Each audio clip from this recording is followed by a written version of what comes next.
Hi. Hi. How you doing? Fabulous. What's your name? Cheryl Johnson. Cheryl Johnson. My name is Gardy. Michael Howell said, taxes, yuck. Oh, I hate taxes. I'm being served. All right.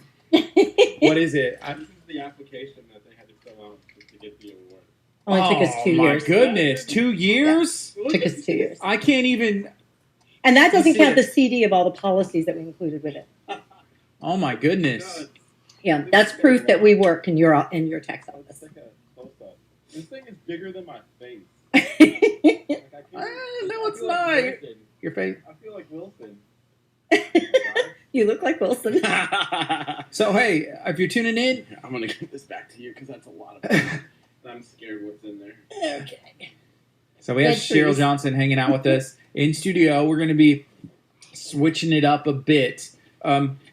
And you're going to have to fill me in on exactly, because I said something about taxes, but I'm not sure exactly the scope and the topic of everything we're talking about. Okay. So what do you do on a daily basis? I am the county tax assessor collector, and in that capacity, we provide motor vehicle titling and registration services, Texas Parks and Wildlife titling and registration services, collect property taxes, issue county permits for beer, wine, and alcohol. Basically, we take people's money.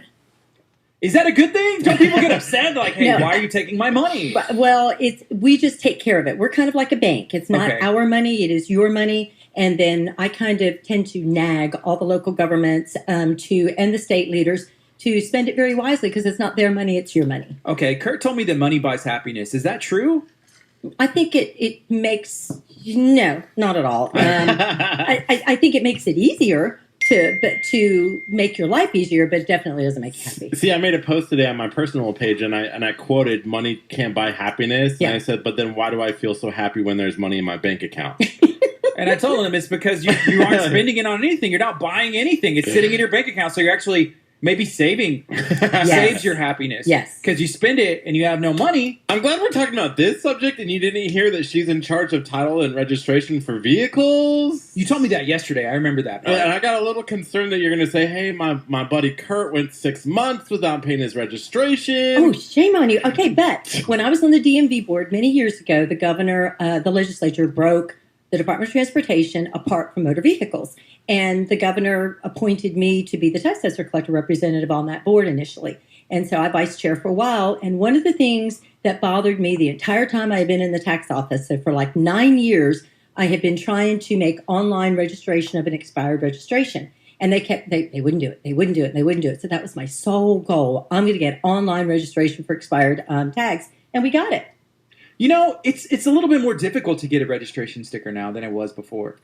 You have to prove who you are. And it's really not a bad thing because there's a lot of car theft that goes on.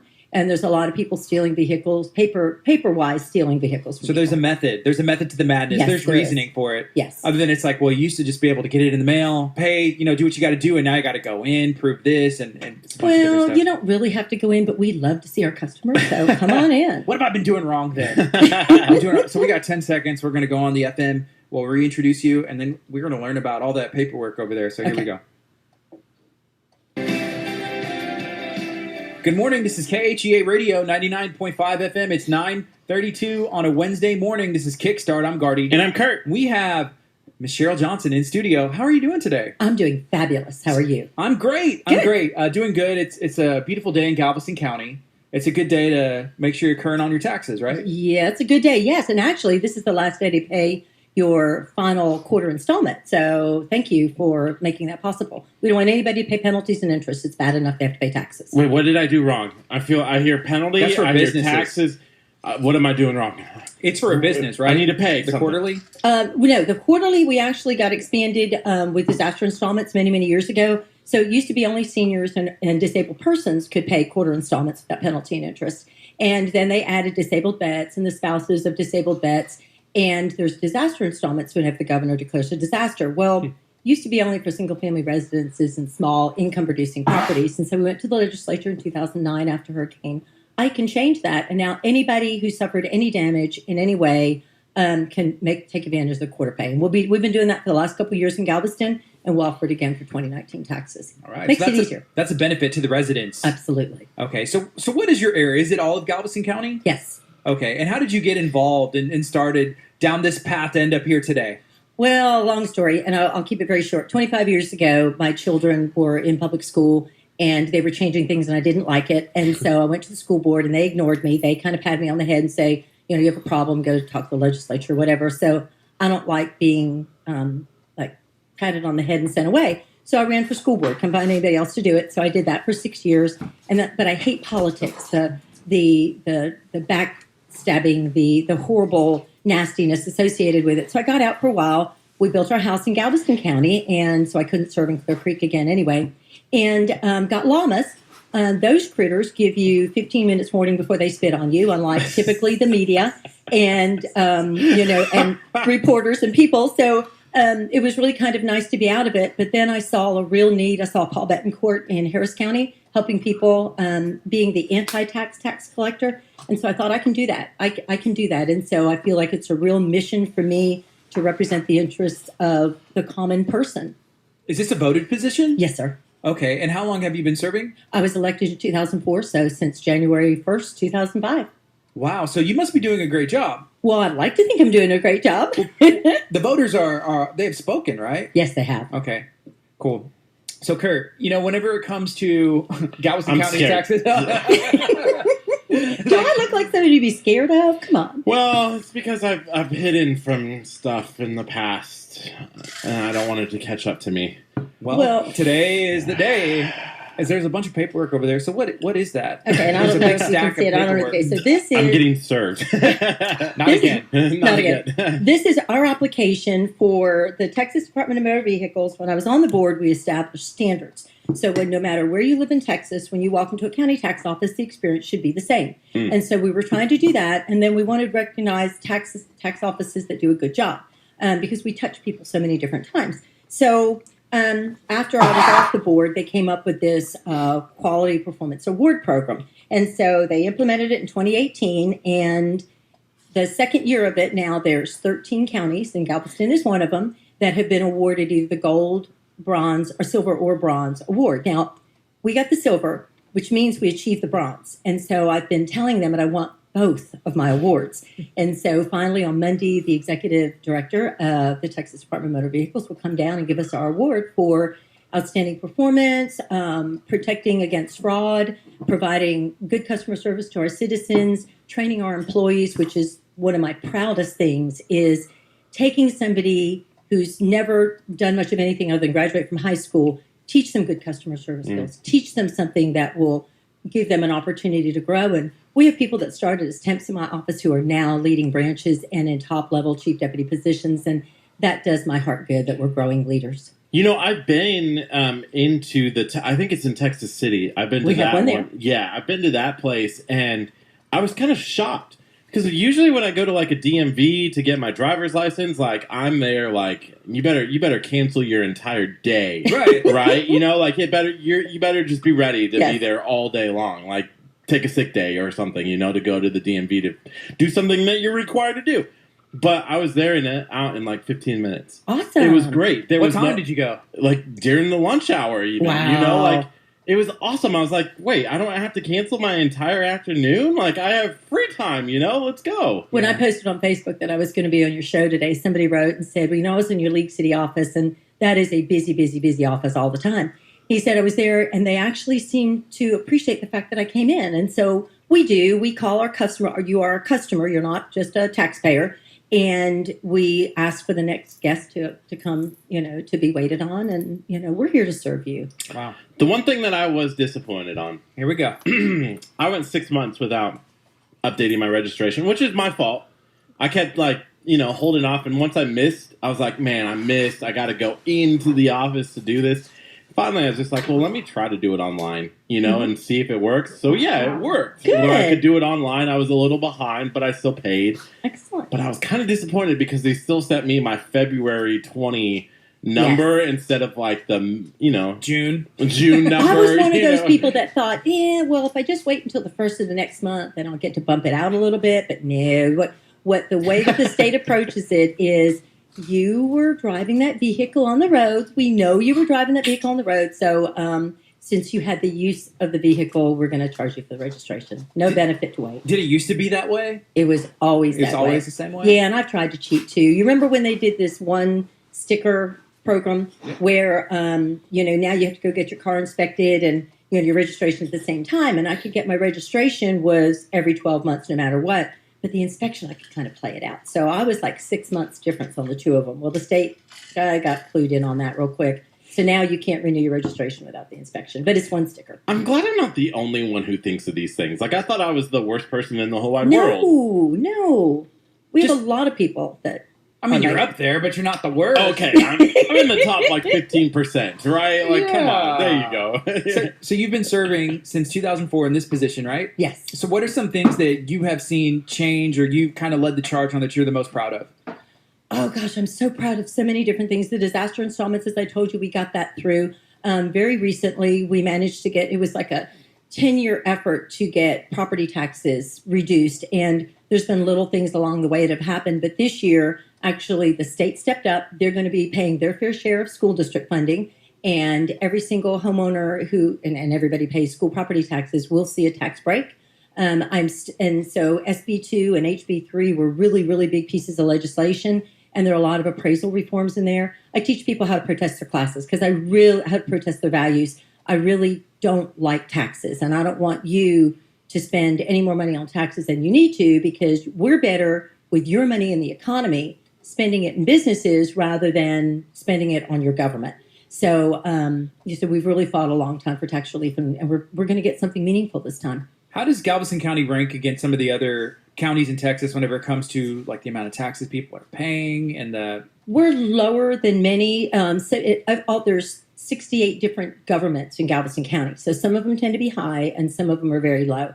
I'd say the governments here do a very good job of holding the line on taxes, but then they have me out there nagging them about it. So what can I do? Cheryl, there's a lot of new houses coming in, especially in this area. Yes. That means property values going up. What does that mean for taxes for property owners in those areas? The way that the appraisal districts value properties is they define neighborhoods. And typically a neighborhood is, number one, a school district. And then you'll see the new subdivisions on I-45. 943, this is KHEA Radio.com, 99.5 FM. This is Kickstart. We're going to be on till 11. We're speaking to Cheryl Johnson about some taxes, what's going on in Galveston County, and what the difference is between our areas and others. One thing that I saw, and this actually wasn't in Galveston County, it was in Brazoria, but there's a Facebook group that I'm in, and they were upset that a current proposed construction highway, and you probably know which one I'm talking about, is going to be circled around like everywhere. And they're like, what is this going to do for our property values? We're going to have to pay more taxes. Yes.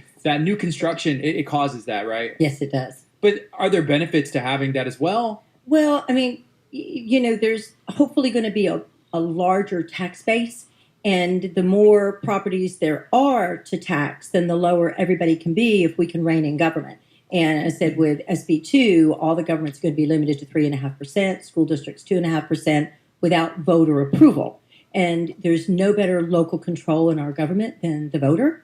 The big thing is, because I'm looking at y'all, and I'm old enough to be your mother, you're young enough to be my children, get involved, vote, because government belongs to those who show up. And the vast majority of people who are voting in this country today are well over 50 and 60 years old. So if you want to have a say in your government, you've got to participate. I'm the voter registrar too, by the way.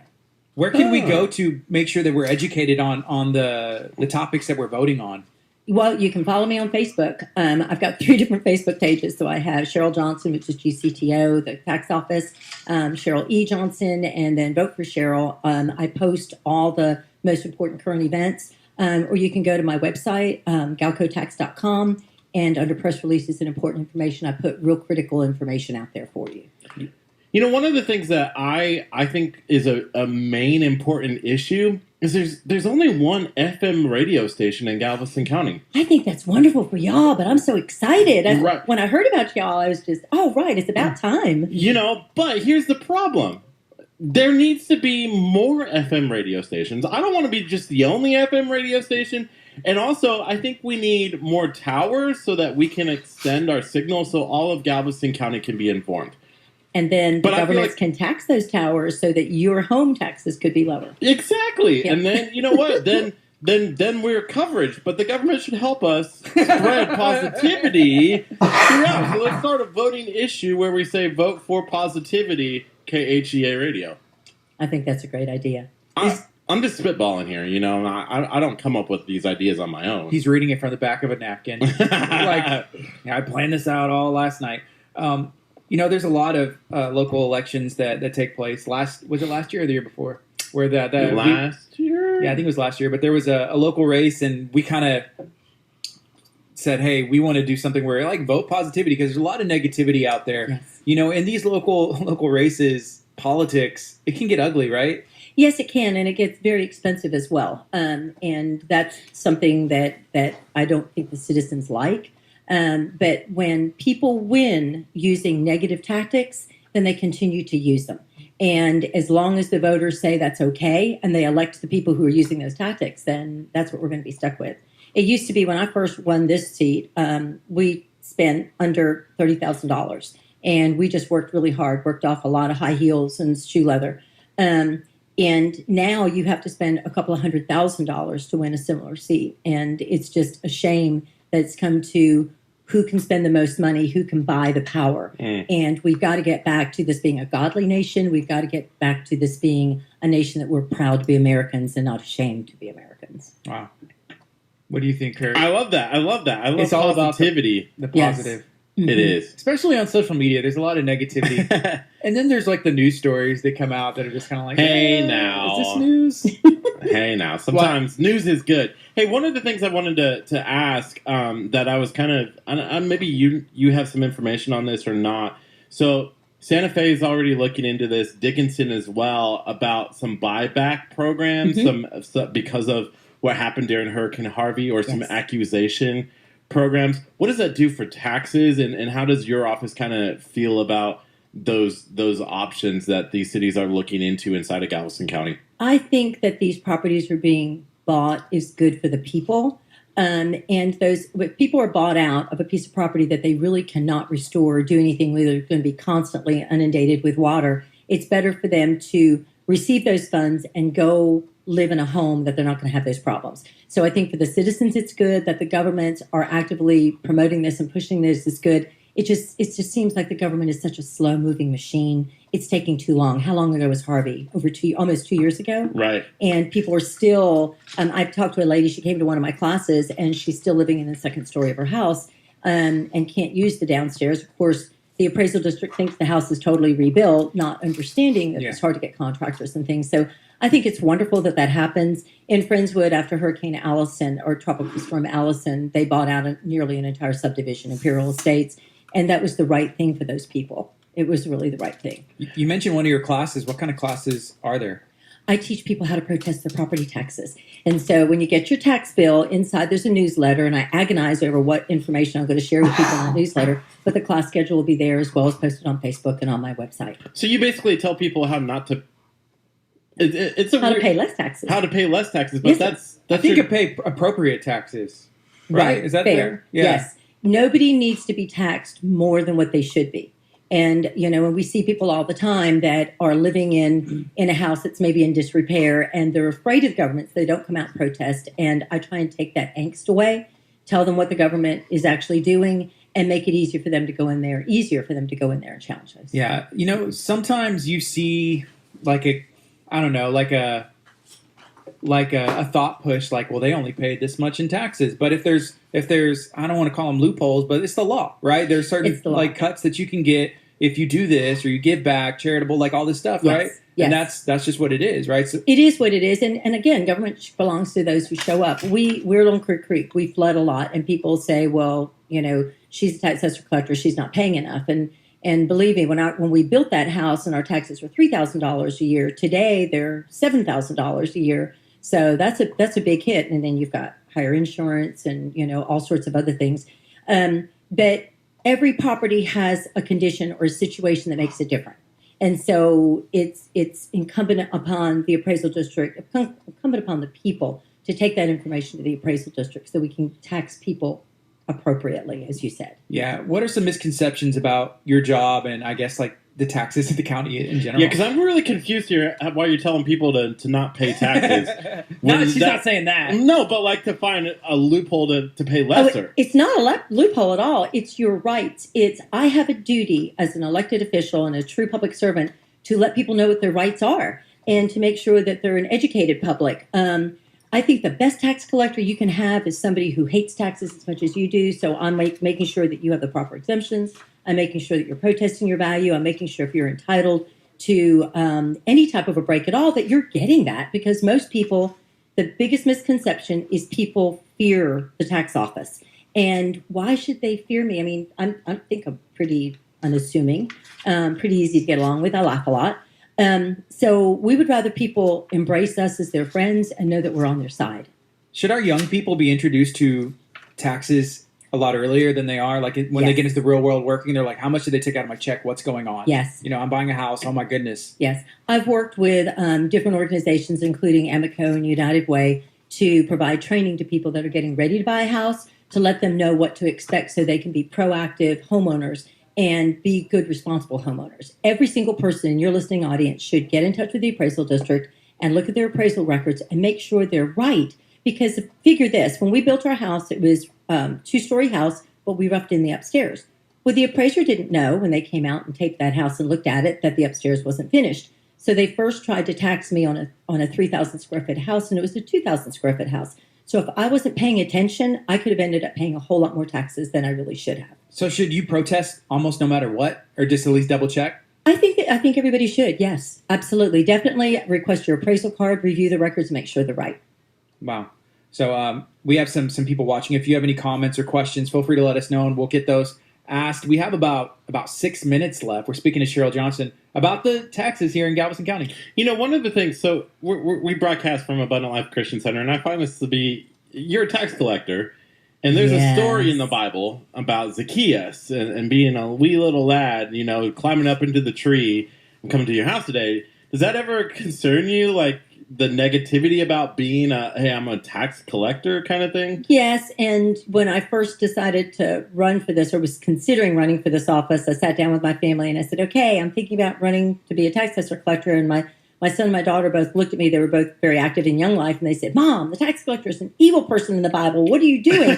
And it's to say, but yes, some of them found their way and they found God and they weren't tax collectors anymore. But, I think it used to be that way, but I think that it doesn't.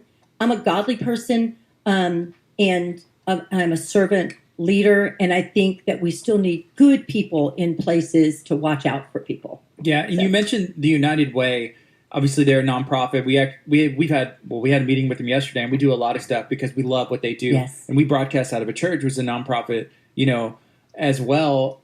And there's always been some speculation, or like, oh, churches should pay taxes. What's your thoughts on that? Well, this church does pay some amount of taxes for the space that's leased out to like Starbucks, and to the different things that are here. So, but no, I don't think churches and government, schools, none of those are taxed.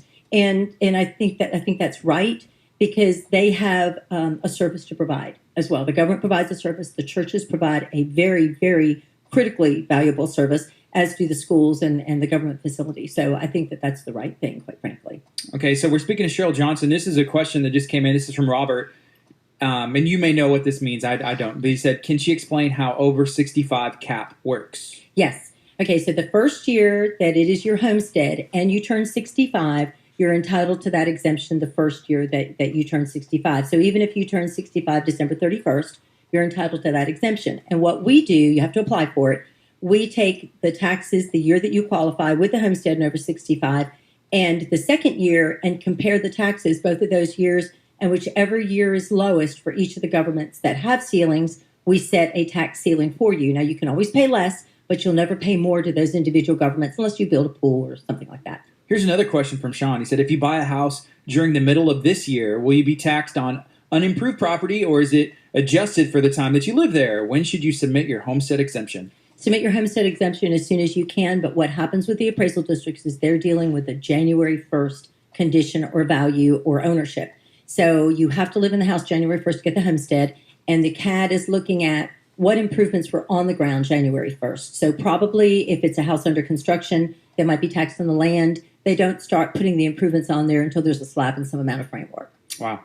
Curtis, You know- are there any thoughts, questions you have? I do have, I'm not a homeowner, so this is beyond me a little bit. You still But- pay taxes in that rent. I do. I do? Yes, you do.